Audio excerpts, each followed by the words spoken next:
Assalamualaikum warahmatullahi wabarakatuh. Semangat pagi semuanya. Bertemu lagi dengan saya pada mata kuliah Ikan Hias dan Aquascape, program studi budidaya perairan, Fakultas Pertanian Universitas Lampung. Nah, pada kesempatan ini saya akan memberikan eh, penjelasan mengenai kesehatan ikan dan juga kira-kira apa saja sih penyakit-penyakit yang menyerang ikan hias, baik itu ikan hias air tawar ataupun ikan hias air laut. Nah, dalam materi Fish Health Common Disease in Freshwater and Marine Ornamental Fish. Nah, kita tahu bahwa produksi dari ikan hias, khususnya yang ada di Indonesia, itu sangat menjadi salah satu sektor budidaya gitu ya, budidaya yang sangat menjanjikan gitu ya. Karena apa ya, kita ketahui bahwa banyak sekali ikan hias yang ada di Indonesia ini harganya yang cukup tinggi dan memang sangat memungkinkan untuk kita lakukan proses budidayanya gitu ya. Bahkan pada saat kondisi pandemi seperti ini gitu kan banyak pengusaha-pengusaha muda gitu ya, pengusaha rumahan gitu ya memulai bisnis ikan hiasnya, bahkan sampai pengiriman sudah nasional gitu ya, multi daerah atau bahkan juga banyak yang sudah ke luar negeri gitu ya atau diekspor gitu. Nah, kalau jenisnya gitu ya, spesies baik dari ikan hias air tawar maupun air laut itu yang sudah sukses untuk dibudidayakan pada akuarium gitu dan juga yang populer diminati oleh banyak penggemar ikan hias itu adalah ikan diskus, ikan gupi, ikan cupang gitu ya atau betta splendens gitu ya. Kemudian moli, kemudian ada juga ikan koi ataupun ikan mas. Nah, eh, kalau untuk sistem biosecurity atau keamanan manajemen eh, kesehatannya gitu ya. Nah, ini merupakan salah satu yang memang harus dilakukan gitu ya sistem biosecurity ini dalam pemeliharaan ikan hias gitu, pemeliharaan ikan hias. Karena apa? Karena ya kita tahu bahwa harganya lumayan tinggi gitu ya untuk ikan hias.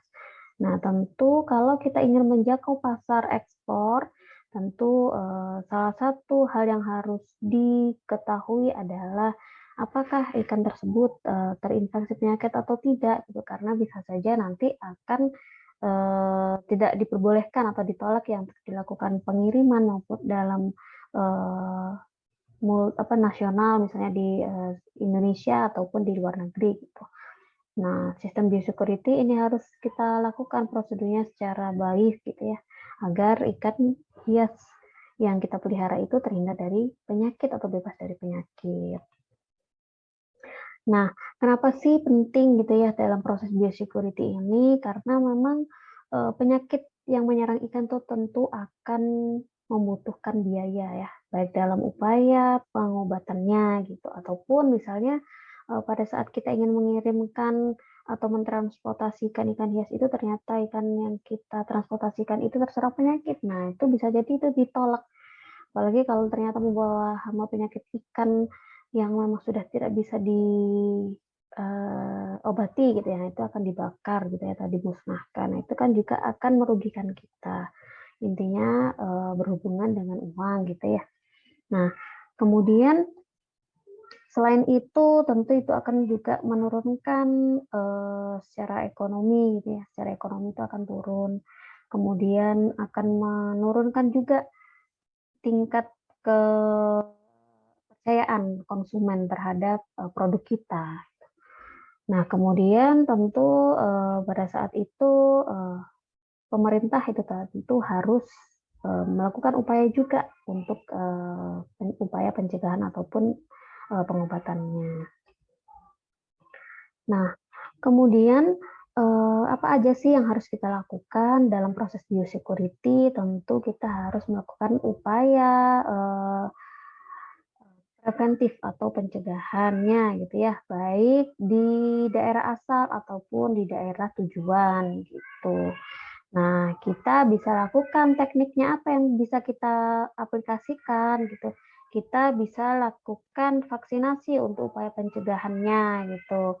Nah, atau kita bisa lakukan upaya isolasi atau karantina misalnya, di tempat tujuan gitu. Kenapa? Karena meskipun, kita tidak tahu ya apakah ikan yang kita beli gitu, apakah memang membawa penyakit atau tidak, tapi memang sebaiknya dilakukan, karantina dulu atau isolasi dulu ikan yang baru datang gitu ya.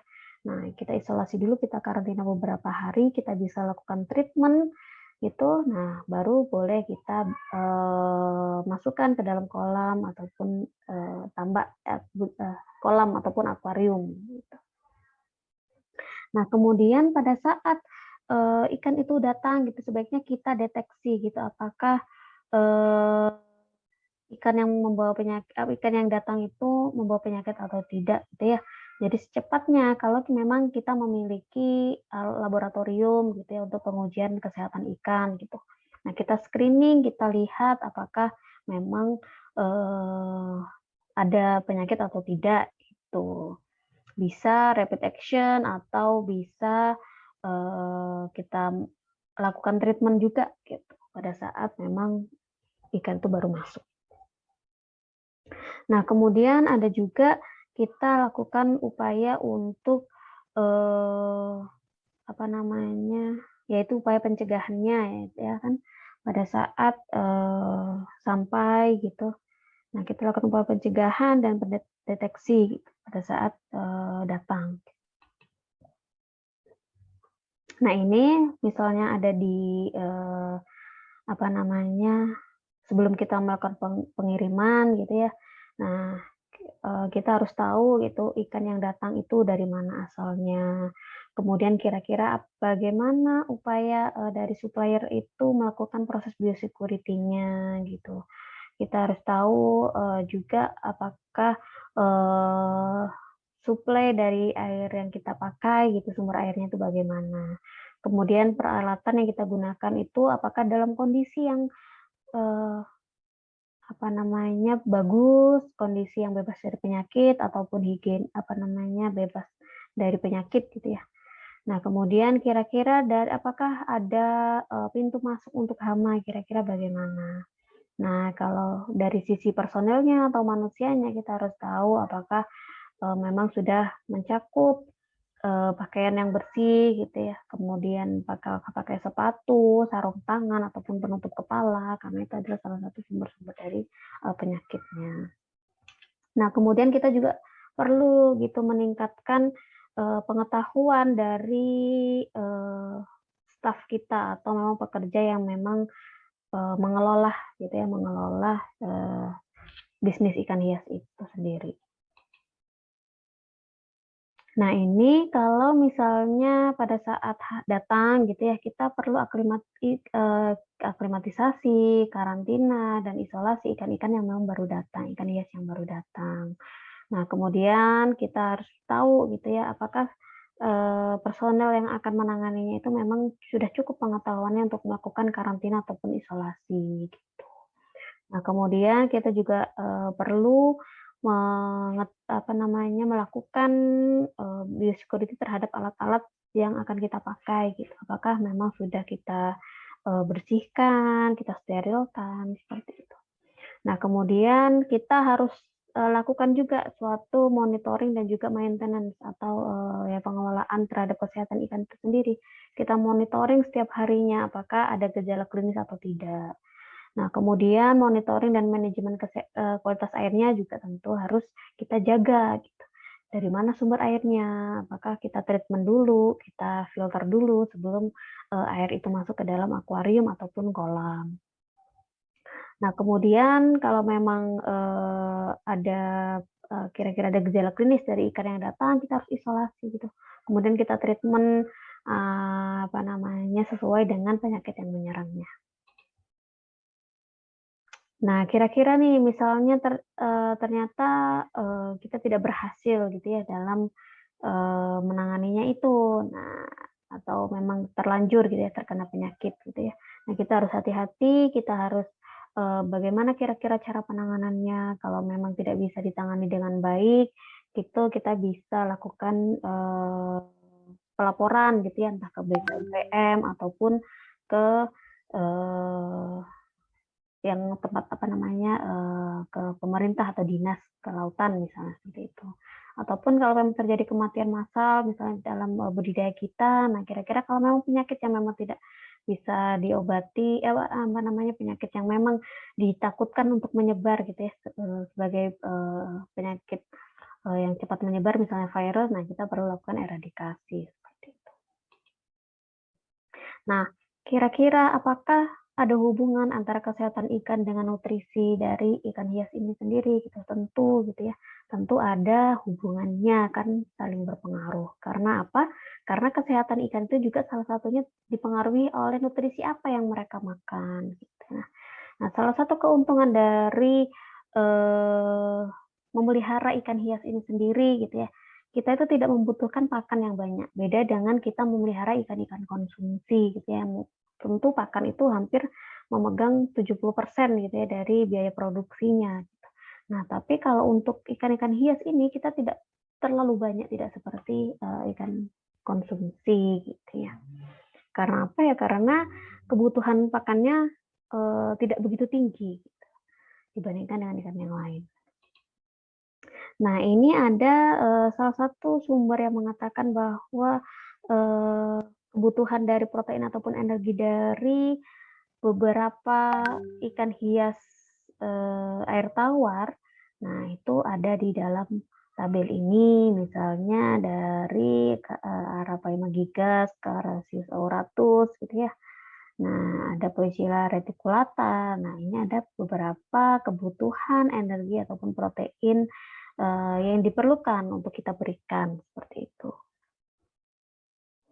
Karena apa? Karena protein atau protein ini protein apa namanya kita berikan tentu akan berpengaruh terhadap pertumbuhan dari mereka dan juga beratnya seperti itu.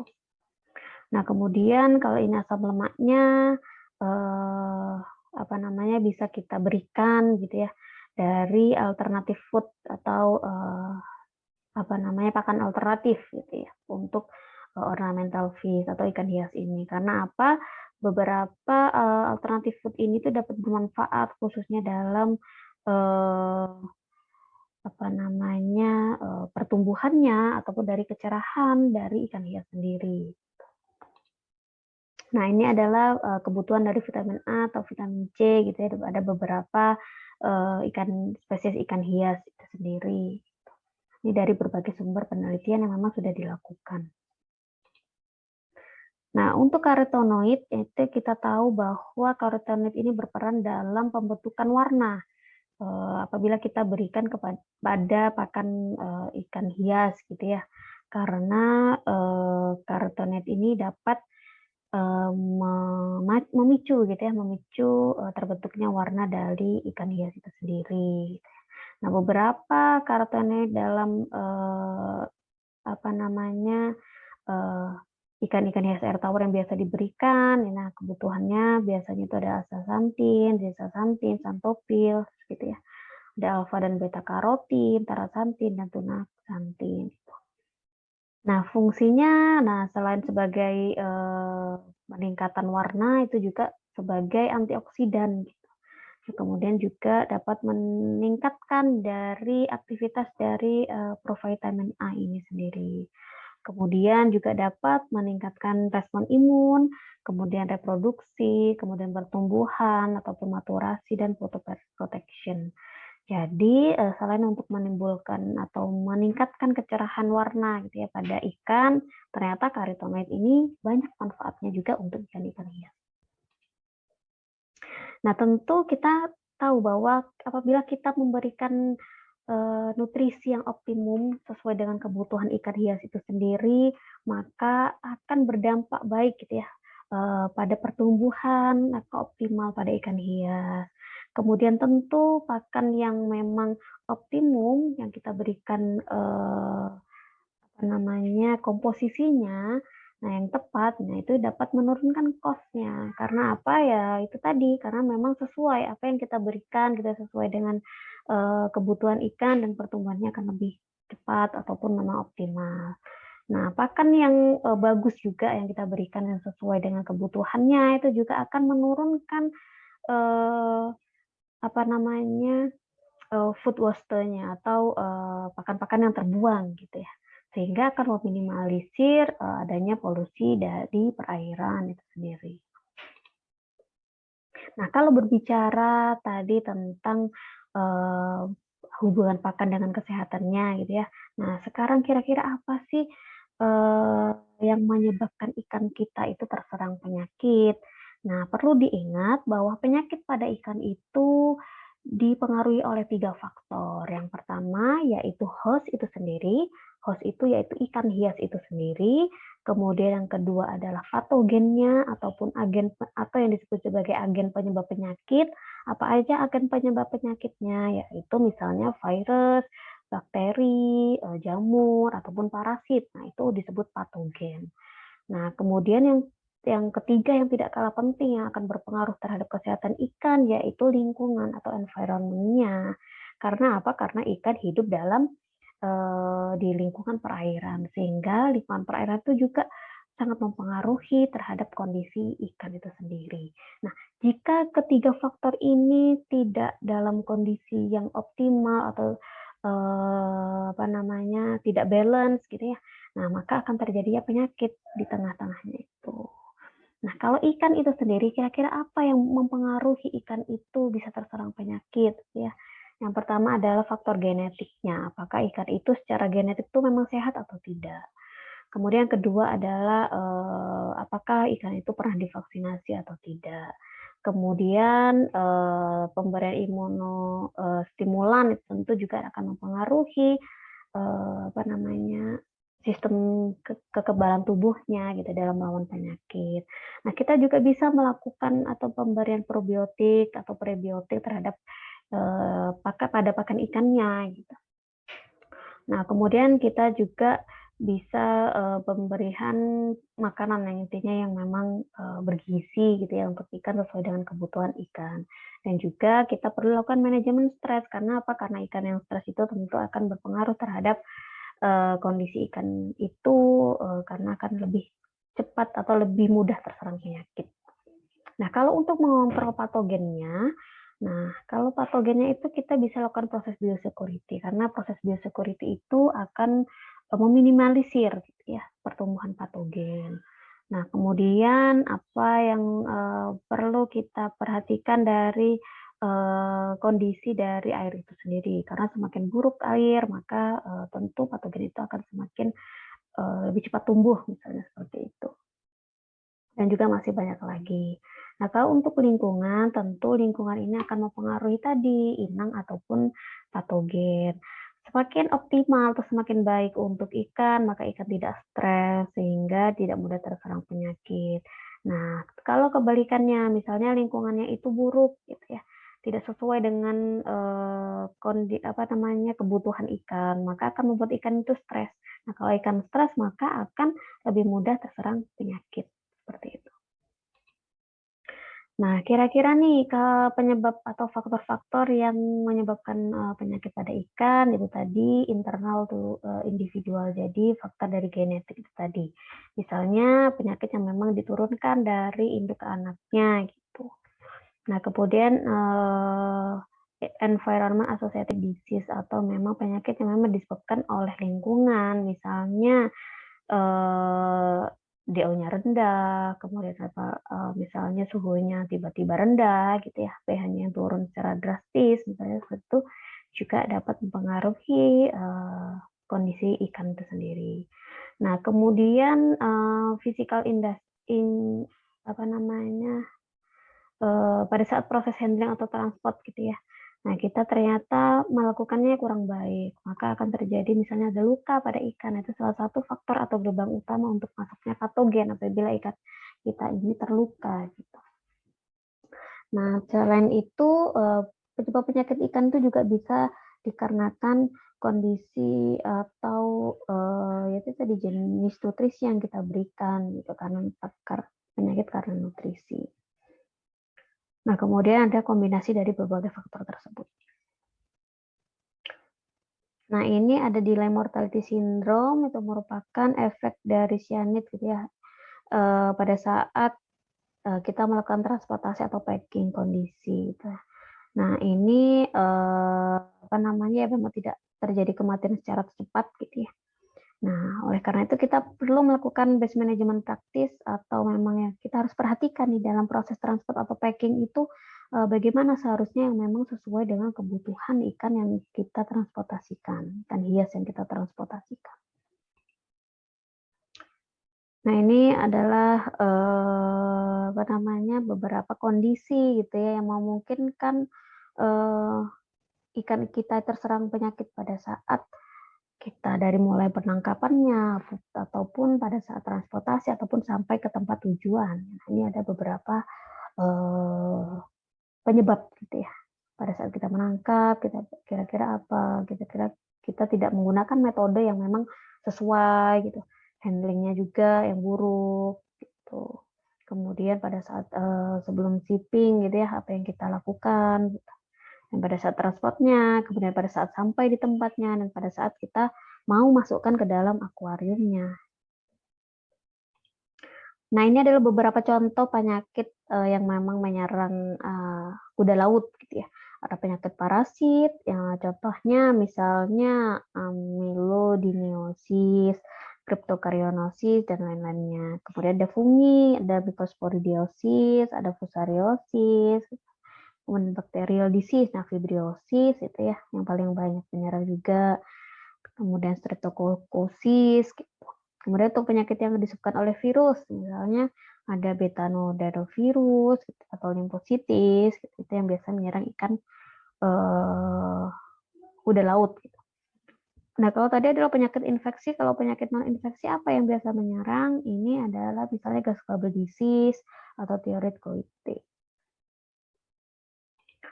Nah, kalau ini adalah daur hidup gitu ya, daur hidup dari Cryptocarion irritans gitu ya. Yang tadi juga salah satu yang menyerang kuda laut tadi.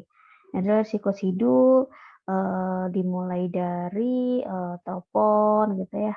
Kemudian menjadi tomon, kemudian menjadi teron gitu ya. Nah, itu nanti akan kebalik dari tomon gitu ya, tomon atau seperti reproduktif stage, kemudian teron menjadi tropon gitu. Itu akar menempel. Nah, ini adalah contoh gejala klinis apa namanya ikan yang terserang Cryptocarion irritans gitu ya.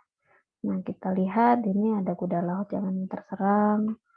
Kemudian secara mikroskopis bisa dilihat juga. Nah, ini kalau tadi contoh-contoh yang menyerang kuda laut, nah tadi kan ada penyakit non-infeksius maupun penyakit infeksius. Kalau penyakit infeksius itu penyakit yang disebabkan oleh patogen. Nah, apa saja patogen yang menyerang ikan? Yaitu ada parasit, ada jamur, ada bakteri, ataupun ada virus. Pokoknya penyakit infeksi adalah yang disebabkan oleh agen penyebab penyakit ataupun atau yang disebut patogen tadi. Nah, kalau penyakit non-infeksi ini selain itu, misalnya apa? Penyakit yang karena nutrisinya, karena genetik, karena lingkungan, atau karena air, gitu. Itu penyakit non-infeksi. Pokoknya kalau penyakit non-infeksi itu selain yang disebabkan oleh patogen. Nah, misalnya ini yang biasa menyerang ikan hias ya. Ini ada Argulus. Kalau kita biasa kutu jamur gitu ya. Kalau pembudidaya ikan hias bilang itu ada kutu jamur. Gitu. Karena memang menyerupai kutu. Gitu. Nah, kemudian ada juga Lernea. Lernea itu yang memanjang yang memang menancap ke dalam tubuh. Gitu. Kalau Argulus ini seperti yang di gambar D, ini adalah Argulusnya yang biasanya menempel gitu ya. Sepertinya menempel gitu ya, hanya tidak menimbulkan luka padahal dia itu menancap gitu ya dalam ikan, pada kulit ikan ataupun sisik. Gitu. Nah, inilah yang akan menyebabkan infeksi sekunder oleh bakteri. Karena apa? Luka ataupun lubang yang memang parasit atau ektoparasit ini hasilkan gitu ya, itu akan menjadi jalan masuk untuk bakteri menyerang atau menginfeksi dari ikan itu sendiri. Nah, ini juga ada Ergasilos ataupun Ichthyopterius ya, multifilis, penyakit bintik putih itu juga banyak menyerang. Nah, ini adalah penyakit-penyakit bakteri, karena mayoritas kalau untuk ikan hias itu paling banyak ya disebabkan oleh Aeromonas kalau untuk ikan hias air tawar. Nah, itu biasanya gejala klinisnya apa? Gejala klinisnya bisa adanya luka di seluruh tubuh, pendarahan, seperti itu. Nah, kemudian ini adalah viral disease, penyakit yang disebabkan oleh virus. Mungkin kalian atau saudara sudah pernah dengar gitu ya, bahwa di Indonesia pernah terjadi suatu kematian besar-besaran gitu ya pada budidaya ikan koi. Jadi pada tahun 2002 itu di Blitar, jadi di peta ini yang tanda merah itu adalah daerah-daerah yang memang pada saat itu terjadi kejadian kematian massal gitu ya pada ikan koi gitu. Nah, ini pada tahun 2002 ini awalnya tuh di Blitar, tapi menyerang dengan cepat gitu ya sampai ke seluruh hampir gitu ya, hampir ke seluruh Indonesia. Karena apa ya? Karena transportasi itu terus terjadi. Jadi wabah itu dibawa dari Blitar kemudian menyebar ke daerah lain. Nah, itulah bahayanya gitu ya penyebaran penyakit ikan. Nah, KHV ini atau koi herpesvirus ini adalah penyakit serius gitu ya, penyakit virus pada ikan yang serius.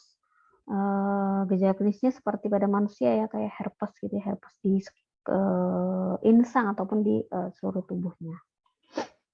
Nah, kalau ini adalah penyakit karena jamur gitu ya, fungal disease. Ini kalau misalnya putih-putih seperti kapas, ini biasanya adalah penyakit yang disebabkan oleh saprolegnia gitu, jamur saprolegnia.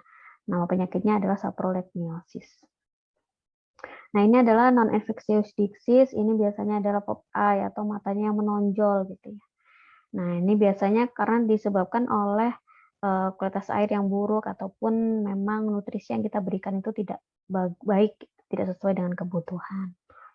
Atau ada juga swim bladder disease, ini karena itu tadi, karena mungkin dari faktor genetiknya tidak bagus. Kemudian ada dari fungsi dari swim bladder-nya atau gelembung renangnya itu memang tidak bekerja dengan bagus karena faktor tadi genetiknya yang kurang bagus. Nah, oleh karena itu dalam budidaya ikan hias kita harus mengetahui gitu ya, kita harus berupaya agar dari sisi ikannya, sisi patogen dan sisi lingkungan itu balance gitu ya, seimbang. Kalau kita ingin meningkatkan performa dari ikannya, nah tentu kita harus tahu gitu dari faktor genetiknya, kemudian pakan yang kita berikan, kemudian imunostimulan apakah kita harus berikan atau tidak, pemberian probiotik misalnya untuk meningkatkan pencernaan, kemudian pemberian probiotik juga bisa kita lakukan untuk manajemen kualitas airnya gitu ya, agar bakteri gitu yang hidup di perairan atau di akuarium ataupun di kolam ikan hias kita itu bisa diminimalisir itu ya patogen yang bakteri patogen yang ada di perairan itu bisa diminimalisir atau dikontrol oleh probiotik itu sendiri. Nah, kalau untuk dari sisi patogennya itu tadi kita tentu berhubungan dengan kondisi kualitas air, manajemen kualitas air itu tentu harus kita perhatikan baik dari sisi airnya ataupun penggunaan alat-alatnya. Gitu. Nah, kunci dari ikan yang kita pelihara itu apakah memang tumbuh dengan baik gitu ya. Nah, kita perlu menghindarkan ikan itu dari apapun yang membuat dia stres gitu ya. Khususnya adalah kondisi dari kualitas air yang buruk karena itu adalah salah satu yang memang penyebab utama stres pada ikan. Nah, kemudian sometimes jika kita sudah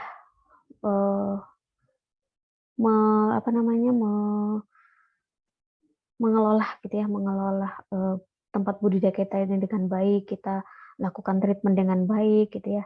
Tapi, ikan yang kita pelihara itu terkadang masih aja terkena penyakit. Nah, itu juga tentu kita harus perhatikan.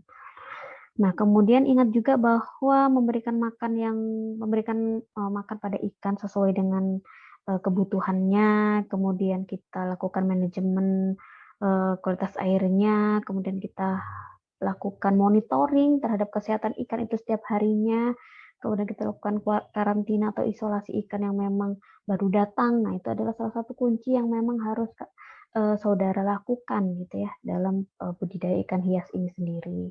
Agar apa? Agar, budidaya yang kita lakukan ini sukses dan memang, terhindar dari segala macam penyakit. Ini adalah beberapa referensi yang saya gunakan, untuk pembahasan ini, silahkan dibaca dan bisa dicari gitu ya di internet. Oke baik, terima kasih mungkin itu yang bisa saya sampaikan, sampai ketemu di pertemuan selanjutnya. Saya akhiri, wassalamualaikum warahmatullahi wabarakatuh.